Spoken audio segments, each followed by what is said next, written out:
جیسے ہی تیسرا دن آتا ہے تمہاری قبر کی زندگی کا، جب 3 دن گزرتے ہیں تمہاری ناک کے ذریعے سے پیٹ کی چیزیں باہر آنے لگتی ہیں، ناک اور منہ سے نکلنے لگتی ہیں، اور 40 دن تو بہت دور کی بات ہے۔ جسموں کا خیال کرتے ہو؟ میں تمہیں بتاتا ہوں اس جسم کی حیثیت کیا ہے۔ یہ جو چمڑی ہے اس کی حیثیت کیا ہے، یہ جو گوشت پوست ہمارے جسموں پر ہے اس کی حیثیت کیا ہے پتہ ہے تمہیں؟ اس کو سجانے کے لیے عورتیں 2-2 گھنٹہ شیشے کے پاس کھڑے ہو کر میک اپ کرتی رہیں۔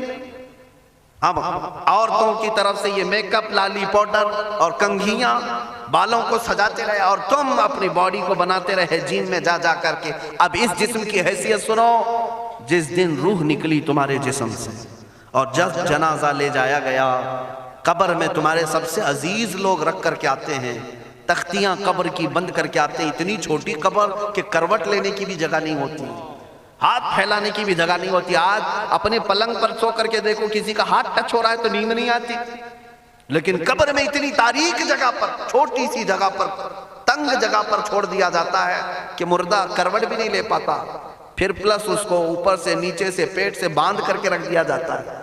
تمہیں پتہ ہے اب حکماں نے جو لکھا ہے وہ سنو بزرگوں نے، جیسے ہی تیسرا دن آتا ہے تمہاری قبر کی زندگی کا، جب 3 دن گزرتے ہیں تمہاری ناک کے ذریعے سے پیٹ کی چیزیں باہر آنے لگتی ہیں، منہ کے ذریعے سے آنتڑیاں یا جو بھی اندر کا لیکویڈ ہے سب باہر آتا ہے۔ 5ویں دن کان کے اندر سے بھیجا نکلنے لگ جاتا ہے۔ یہ جو بھیجا سر کے اندر ہے وہ ختم ہو کر کے سڑ کر کے پیپ کی شکل میں کانوں سے باہر آنے لگ جاتا ہے۔ ناک اور منہ سے پیٹ کی چیزیں، کلیجہ خون بن جاتا ہے، دیگر چیزیں سب کان اور ناک اور منہ سے نکلنے لگتی ہیں، اور 40 دن تو بہت دور کی بات ہے، 8ویں دن اس کا پیٹ پھٹ جاتا ہے، پیٹ پھولتے پھولتے پھٹ جاتا ہے، اور جیسی پیٹ پھٹتا ہے قبر میں کیڑے پیدا کیے جاتے ہیں۔ تم 1000 کوشش کر لو لیکن وہ کیڑے اسی کے لیے پیدا ہی کیے جاتے ہیں، ان کی غذا ہے۔ وہ ناک سے نکلا ہوا گودا، منہ سے نکلا ہوا گودا کھانے کے لیے کیڑے جمع ہو جاتے ہیں، پورے جسم پر طاری ہو جاتے ہیں۔ پیٹ جب پھٹ جاتا ہے تو اتنی شدید تعفن والی بو آتی ہے کہ قبریں بند ہوتی ہیں، ورنہ کئی لوگ صرف بو سے بیمار ہو جاتے ہیں، کئی لوگ۔ اور یہی ہمارے جسم کی حیثیت ہے، یہی ہمارے جسم کی حقیقت ہے۔ اور چند دن گزر جاتے ہیں کہ اس کی آنکھوں کی پتلیاں لٹک کر کے باہر نکلتی ہیں، اس کی آنکھوں کی پتلیاں باہر آ جاتی ہیں اور گڑے پڑ جاتے ہیں۔ اب جو جسم کے اوپر موجود گوشت ہے اس کو چونٹیاں، مکوڑے اور کیڑے کھانے لگ جاتے ہیں، کھاتے کھاتے 2-3 مہینے کے اندر اس کو صرف اور صرف ڈھانچے کی شکل چھوڑ دی جاتی ہے، ہڈیاں باقی رکھی جاتی ہیں۔ جن بالوں میں تم کنگھیاں کرتے ہیں ان بالوں کی جڑوں میں پیپ پیدا کیا جاتا ہے، ہر بال کی جڑ پیپ بہاتی ہے۔ اور جن چہروں پر تم پاؤڈر لالی لگا کر کے اس کو سجایا کرتے ہیں آئینے میں کھڑے ہو کر، ان چہروں پر اللہ تبارک و تعالیٰ ایسی جھریاں پیدا کرتا ہے۔ یہ تو عام لوگوں کی بات، اور اگر گنہگار ہیں تو ان کے چہروں پر بچھو چھوڑ دیے جاتے ہیں، بچھو چھوڑ دیے جاتے ہیں۔ کئی لوگوں کی قبروں پر سانپ ان کی ناک کو ڈستے رہتے ہیں اور ان کا گودا پیتے رہتے ہیں۔ سانپوں کا عذاب، بچھوؤں کا عذاب، یا قبر کے عذاب کے ساتھ یہ جسم گلا دیا جاتا ہے، ہڈیوں کے سوا کچھ نہیں باقی رہتا۔ تم کیا سمجھتے ہو مرنے کے بعد احساس نہیں ہوگا؟ مرنے کے بعد ہر درد کا احساس دگنا کر دیا جائے گا۔ آج زندگی میں جتنا تمہیں چونٹی کاٹنے سے درد ہوتا ہے، مرنے کے بعد یہ درد 10 گنا زیادہ بڑھ جائے گا، تمہیں اور درد ہوگا، اور درد ہوگا۔ یہی جسم جو کیڑوں کی غذا بن گیا، کفن ختم ہو گیا، ہمارے جسم میں پیٹ کا گودا باہر آ گیا، آنکھوں سے کانوں سے ساری چیزیں لکوڈ ختم کر دی گئی، بھیجا کانوں سے بہہ کر کے نکل آیا، بچا کیا ہمارے پاس؟ جس جسم کو ہم سجاتے رہے، سنوارتے رہے، اس پر ہزاروں پیسے بہاتے رہے، یہ جسم 40 دن کے اندر کیڑوں کی غذا بن گیا، سب ختم ہو گیا۔ میرے عزیزو، ہر انسان کے جسم کے ساتھ قبر یہی کرتی ہے، قبر دباتی الگ ہے، کیڑوں کا عذاب الگ ہے، بچھوؤں کا عذاب الگ ہے، لیکن یہ سب کے لیے احکام نہیں۔ کچھ وہ بھی جنازے ہیں جب یہاں سے جاتے ہیں تو ہزاروں کی آنکھوں میں آنسو چھوڑ کر جاتے ہیں، ہزاروں کی دلوں کی دھڑکن بن کر کے جاتے ہیں۔ ان کے جنازے جب جاتے ہیں تو اللہ کے ملائکہ بھی، فرشتے بھی ان کے جنازے کو اٹھانے کے لیے زمین پر آتے ہیں۔ یہ کون لوگ ہیں؟ جو اپنے سینوں میں عشق مصطفیٰ کی شمع روشن کیے ہوئے تھے. جینا چاہتے تو مصطفیٰ کے لیے، مرنا چاہتے تو مصطفیٰ کے لیے. فاضل بریلوی نے کیا خوب کہا، لحد میں عشق رخ شہ کا داغ لے کے چلے، اندھیری رات سنی تھی چراغ لے کے چلے. جب قبر میں جاتا ہے ایک عاشق رسول، اسے رکھا جاتا ہے، کفن اس کا بھی ہے، جسم اس کا بھی ہے، لیکن فرشتوں سے بھی کہا جاتا ہے اسے آہستہ سے جگانا، محمد عربی کا غلام ہے، رسول پاک کا وفادار ہے. اور کیڑوں کا اس کے جسم کو کھانا تو دور کی بات، فرمایا گیا قیامت تک اس کے کفن کو بھی میلا ہونے نہیں دیا جاتا. نہ تمہاری آنکھ سے، نہ تمہارے ناک سے، نہ تمہارے چہرے سے کوئی گودا باہر آتا ہے، کچھ نہیں میرے عزیزو. جسم تر و تازہ سلامت رکھا جاتا ہے. 1000 سال کیا 10,000 سال گزر جائیں، حوادث زمانہ بھی آئیں، لیکن اس کی قبر میں اس کا جسم سلامت رکھا جاتا ہے. اب تمہارے ہاتھ میں فیصلہ ہے کون سا جسم بنانا چاہتے ہو، وہ جو کیڑوں کی غذا بن جائے، یا وہ جس پر فرشتے بھی اتر کر سلام بھیجیں.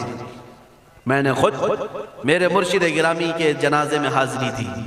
حضور تاج الشریعہ بدر الطریقہ رحمت اللہ تعالی علیہ، جس مرد قلندر نے اپنی پوری زندگی عشق مصطفیٰ میں گزاری ہے. آج تم نعرے لگاتے ہو تاج الشریعہ تاج الشریعہ، ان کے شب و روز دیکھے تھے کبھی؟ ان کی صبح اور شامیں دیکھی تھی کبھی؟ بہت پیر ہوں گے جو باہر پیر ہوں گے، اندر پیر ہوں گے، لیکن تاج الشریعہ کو میں نے اندر بھی دیکھا ہے، باہر بھی دیکھا ہے. آنکھیں بند بھی ہوتی، آنکھوں سے اگر کوئی چیز نظر بھی نہیں آ رہی ہوتی، تب بھی اتنا خیال ہوتا کہ کہیں سطر تو نہ کھل گیا ہو، کہیں پائجامہ اوپر تو نہیں ہو گیا ہو. سونے کے حالت کی بات کر رہا ہوں، کوئی نہ ہو تب بھی یہ خیال باقی رہتا. کون سا ایسا دن گزرتا جب وہ دلائل الخیرات نہیں پڑھ رہے ہوتے، قصیدہ بردہ شریف نہ پڑھ رہے ہوتے، ہزاروں سفر کی مصروفیات کے باوجود حضور پاک کی محبت کے نغمات میں کوئی کمی نہیں آئی. لیکن میں آج آپ کو ایک بات بتا دوں، جب انتقال ہوا وہ جمعہ کی شام تھی، اور ہمارے مردوں کو 6 گھنٹے 10 گھنٹے میں ہم کو قبرستان سپرد کرنا پڑتا ہے. 12 گھنٹے رکھ دیں تب بھی فریج منگوانا پڑ جاتا ہے، اس کے بعد قبرستان کے حوالے کر دیں. میرے مرشد گرامی کے انتقال کے بعد 48 گھنٹے رکھے گئے تھے، 48 گھنٹے رکھے گئے، اور اس کے بعد جنازہ پاک کو غسل دے کر لایا گیا. یہ فقیر قادری جنازے کی گاڑی میں شریک رہا، حضرت کے قدم پکڑ کر کے میں قبر تک رہا. میں آپ کو صرف اس لیے یہ بات عرض کر رہا ہوں کہ جب گاڑی جنازے کی چلتی تھی، میں نے زندگی میں بھی حضرت کے ہاتھ پکڑ کر کے ادھر ادھر چلائے. حضرت کے ساتھ جب جانا ہوتا تو بازوؤں کو ہم تھامے ہوتے، ہم کیا چلاتے، ہمیں وہ خود چلا رہے ہوتے، لیکن یہ ہم برکت کے لیے پکڑے ہوتے. جو نرم و ملائم جسم تھا، میں نے وفات کے بعد جنازے میں کھڑا ہو کر کے دیکھا، قدموں کو پکڑ کر نہ نرمی میں کمی آئی، نہ ملائم ہونے میں کوئی کمی تھی. اور جب گاڑی آگے چلتی تھی،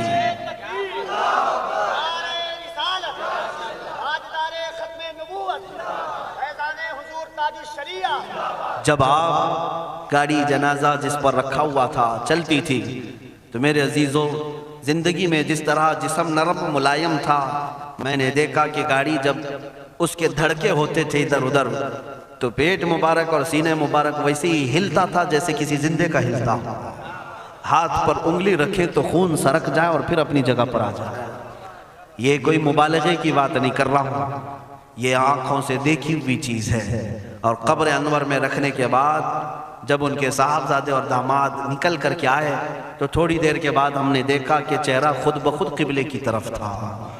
ہم اپنے مردوں کو رکھواتے ہیں، لیکن اس عاشق رسول نے اپنا چہرہ پہلے سے قبلے کی طرف کر لیا.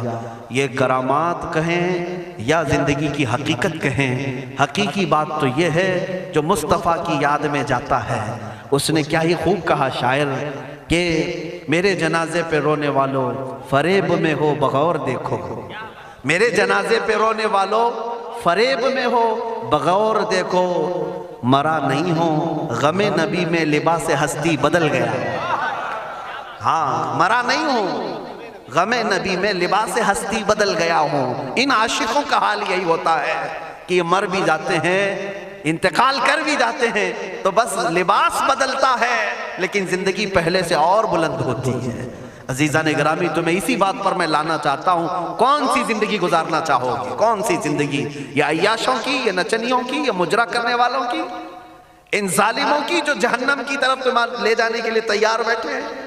چند دنوں کی عیاشی ہے، تم گانے گا کر اچھل کود کر کے اپنے نفس کو تو راضی کر سکتے ہو، لیکن رب ذوالجلال کی رضا کبھی نہیں لے سکتے۔ آج تم دنیا میں فلموں کی زندگی جی کر کے تھوڑی دیر کی خوشی تو حاصل کر سکتے ہو، لیکن قبر کی راحت کبھی نہیں لا سکتے، قبر کا سکون کبھی نہیں لا سکتے۔ قبر میں اگر سکون چاہیے تو صرف ہمارے سینوں کو ادھر حوالے کرنا ہوگا، مصطفیٰ کریم کے حوالے کرو۔ اب اپنی زندگی کو بدلنے کا وقت آ گیا۔ اے میرے عزیزو، ناموس رسالت کی حفاظت یہی ہے کہ حضور کے اخلاق کی پہلے حفاظت کی جائے، حضور کی سنتوں کی حفاظت کی جائے، حضور پاک کے نام پاک کی حفاظت کی جائے، ان کی تعلیمات، ان کے احادیث کی حفاظت کی جائے، جس طرح صحابہ کرام نے اپنی جانیں قربان کر کے حضور کی عزت کی حفاظت کی ہے۔ آج وقت آیا ہے ان ظالموں کی طرف نہ دیکھنا، یہ بھونک بھونک کر کے تمہیں جگا رہے ہیں، بیدار کر رہے ہیں۔ میں جواب دیتا رہوں گا انشاءاللہ، لیکن ساتھ میں ان حادثات کو اپنے لیے ایک الگ انداز سے دیکھتا ہوں۔ اگر کوئی کتا کوفے میں بیٹھ کر بھونکتا ہے اور میرے نبی پاک کی عظمت پر حملے کرتا ہے تو درد تو ہوتا ہے، لیکن ساتھ میں عقیدہ بھی تو ہمارا یہ ہے، رہے گا یوں ہی ان کا چرچا رہے گا، رہے گا یوں ہی ان کا چرچا رہے گا، پڑے خاک ہو جائیں جل جانے والے۔ یا رسول اللہ تو گھٹائے سے کسی کے نہ گھٹا ہے نہ گھٹے گا، جب بڑھائے تجھے اللہ تعالیٰ تیرا، مٹ گئے مٹتے ہیں مٹ جائیں گے آدھا تیرے، نہ مٹا ہے نہ مٹے گا کبھی چرچا تیرا۔ یہ کتے کتاب لکھ کر کے کہتے ہیں محمد عربی کا چرتر، ان کے اخلاق، ان کے کردار برے تھے، اور ایسی کوئی چیز نہیں ہے اسلام میں جس سے امپریس ہو کر اسلام قبول کیا جانا چاہیے۔ محمد صلی اللہ علیہ وسلم کے نام کو اسلام سے ہٹا دینا چاہیے۔ ان ظالموں کو میں جواب دینا چاہتا ہوں، اے مسلمانوں، یہ تمہیں جگانے کے لیے آ رہے ہیں، یہ تمہیں بیدار کرنا چاہ رہے ہیں۔ اب اٹھو اور یہ بتاؤ تم کہاں کہاں سے میرے نبی کو مٹاؤ گے، کہاں کہاں سے؟ ارے ہمارے گھروں میں بچوں کی ولادت بھی ہوتی ہے، کان میں اگر ہم اللہ کا نام لیتے ہیں تو ساتھ میں محمد کا بھی نام ہے۔ ہمارے بچے جس دن اس دنیا میں آتے ہیں اذان ان کے کانوں میں دی جاتی ہے تو اللہ کے نام کے ساتھ محمد کا نام بھی آتا ہی ہے۔ ہماری اذانیں، ہمارے نماز کو بلانے والی آوازیں، تم کیا مٹا پاؤ گے محمد عربی کے نام کو؟ یہ ہزاروں نہیں کروڑوں اذانیں بار بار دن میں دے دے کر کے یہ بتاتی ہیں کہ تم واللہ محمد عربی صلی اللہ علیہ وسلم کا ذکر تم کبھی الگ نہیں کر سکو گے۔ ذکر خدا جو ان سے جدا چاہو نجدی ہو، واللہ ذکر حق نہیں کنجی سقر کی ہے۔ حضور پاک کا نام کہاں سے ہٹاؤ گے؟ اذانوں سے ہٹاؤ گے، اقامت سے ہٹاؤ گے، نمازوں سے ہٹاؤ گے؟ بلکہ اقبال نے کیا ہی خوب کہا تھا، دشت میں دامن کوہسار میں میدان میں ہے۔ کہاں ہے یہ نام؟ دشت میں دامن کوہسار میں میدان میں محمد ہے، بحر میں موج کی آغوش میں طوفان میں محمد ہے، چین کے شہر مراکش کے بیابان میں محمد ہے، اور پوشیدہ ہر مسلمان کے ایمان میں محمد ہے۔ میں نے یہ تبدیل کر کے اسی لیے پڑھا ہے کہ ہر جگہ محمد ہے۔ رسول پاک صلی اللہ علیہ وسلم کو تم کہاں سے ہٹاؤ گے؟ ہمارے کروڑوں کی زندگیاں اس نام پاک پر قربان، اس نام پاک پر قربان۔ ان ظالموں کو یہ بات بتا دینا، اس نام پاک پر اللہ نے نقطہ تک نہیں رکھا ہے۔ محمد عربی صلی اللہ علیہ وسلم کے نام پاک پر نقطہ تک نہیں، عیب تو بہت دور کی بات ہے۔ اور مٹانے کی بات کرتے ہو، مٹانے کے لیے تم اس کا ایک لفظ تک نہیں مٹا پاؤ گے۔ محمد عربی اس عظیم ہستی کا نام ہے جس کی جڑیں تحت الثری میں ہیں، جس کی شاخیں اوج ثریا پر ہیں۔ حضور پاک صلی اللہ علیہ وسلم کو اللہ نے رفعنا لک ذکرک کہہ کر کے بلند فرما دیا ہے۔ کسی کے گھٹانے سے حضور کا نام کبھی نہیں گھٹے گا۔